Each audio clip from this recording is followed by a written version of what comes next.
ভেনেজুয়েলার president Nicolas মাদুরোকে তুলে নিয়ে যাওয়ার পর তাকে নিউ ইয়র্কের ব্রুকলিন কারাগার বা মেট্রোপলিটন ডিটেনশন সেন্টারে রাখা হচ্ছে। এর ফলে মানুষের মাঝে এই কারাগার নিয়ে নতুন করে জানার আগ্রহ তৈরি হয়েছে। এই কারাগারে মার্কিন বাহিনীর হাতে আটক হয়ে অনেকেই বন্দী ছিলেন।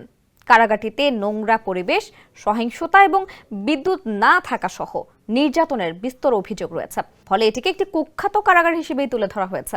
1990-এর দশকে নির্মিত এই কারাগারে রাখা হয়েছিল গায়ক আর কেলি, ফার্মাব্রো, মার্টিন শ্রেকলি, সমাজকর্মী গিসলেন ম্যাক্সওয়েল, ক্রিপ্টোকারেন্সি বিস্ময় বালক স্যাম ব্যাংকম্যান ফ্রাইড এবং সঙ্গীত জগতের তারকা শন ডিডি কম্বোসকে।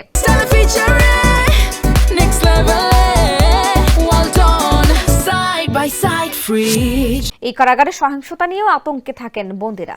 2024 সালের জুনে এক বন্দী ছুরিকাঘাতে নিহত এবং এই ঘটনার এক মাস পরই আরেকজন বন্দী অভ্যন্তরীণ কোন্দলে মারা যায়। এছাড়া 2019 সালে এক মারাত্মক বিদ্যুৎ বিভ্রাটে এক সপ্তাহ ধরে এখানকার বন্দীরা সম্পূর্ণ অন্ধকারে এবং প্রচন্ড ঠান্ডার মধ্যে অমানবিক জীবনযাপনে বাধ্য হয়েছিলেন।